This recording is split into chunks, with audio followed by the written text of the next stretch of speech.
Мынау енді заңды ма үстіңде қаншама оқушы, қаншама мұғалімдер бар мысалға. Атылса кім жауап береді? Мен өліп қалсам, олар маған жауап салады. Тірі қалсам да маған жауап. Ашылмайды. Біз мына есікті ашық қоямыз. Ауа жоқ мынада себебі. Басқа шығатын выход жоқ міне. Қараңыз өзіңіз. Ана еш жауып салыңызшы. Анадай жағдайда атылған жағдайда мен қалай шығуым керек мен. Анадан шықты. Басқа вариант жоқ бізде. Қосымша есік. Одағы жігіттің өртенуі осында отырған, атылғанда мынадан да атып шыққан. Ода күйісіп қалған. Шыға алмай күйген. Ешқандай техника безопасность сақталмаған. Және техника безопасность сақталып ана жерде киімі болса, зато үстінде киім жүрген. Ана терезе пластиковый ашылатын болса, болмаса содан шығатын еді ғой. Ол содан шығатын еді ғой. Тура міне пештің қасында есік, міне тура пештің қасында есік. Скорый жоқ. Скорый 3 сағатта келді. Еден жуатын әйеліге бәзбелеуші салды. Директор, заттың сапасын білмейсіз, дұрыс па? Сапасын білмеймін. Пештің сапасын білмейсіз. Сіз сертификатпен оны ала бересіз, документпен. Бүкіл Қазақстан сөйтіп алады. Жоқ, солай ала бересіз. Технадзор алады. Технадзор қабылдады. Мәште 10 адам қабылдады.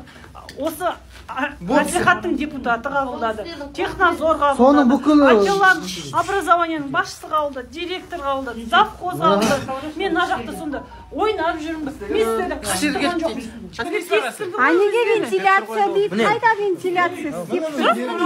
Жоқ, ол істемейді дейді ғой. Істеп тұр ол. Істегенде Қарашы, міне сым мына жерде тұр. Қалай істеп тұр дейсіз? Әне, заң жоқ. Қана? мына жерде свет жоқ қой. Қаны қосылып тұрғаны? Біз бәрін сдавать еткен. Жоқ, қаны қосылып тұрғаны? Фактически қазір. Үлкен әкеп қойып берген.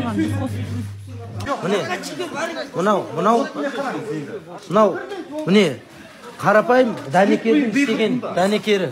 Мынау заводской литый емес, заводтан шыққан пеш емес.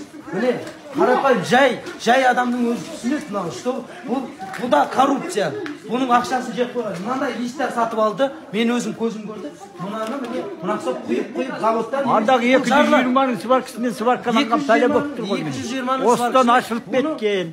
Түнімен понедельник күні мектеп қосылу керек, жұмыс істеу керек. Істеп міне түнімен істеді 2 күн міне. Ол қауіпсіздік. Қауіпсіздік жоқ. Міне төбе құлап жатыр, астына қайта пеш қойды. Мынау шығарылып тұрған пеш. Мына жаққа міне котел пешті қойды резервтегі деп. Ол кім жауап береді ол ертең атылса жалғыз бөлме. 2 пеш тұр ол мектептің ішінде. 2009 жылы әкелген пеш болатын. Пеш 10 жылға жарамды. Бұл списоктен шығып қалған пеш. Енді ана кісілер әкеп өзі мектепке жылу қосу үшін осыны қосып отыр. Мынау енді қандай жалғыз есік мына. Қандай жағдайда мен мынадан мына есікте шығуым керек. Басқа выход жоқ, қараңыз, выход жоқ. Мен жауапкершілігім ешкім мойнына алады.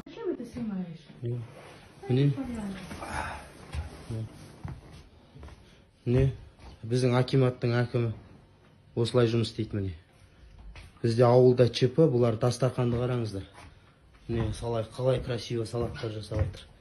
Адамның өмірімен алысып жатырмыз мына жерде. Міне дастархан қалай. Міне, Абай Есенгелді ауылының әкімі Анжеланың кабинеті бұл.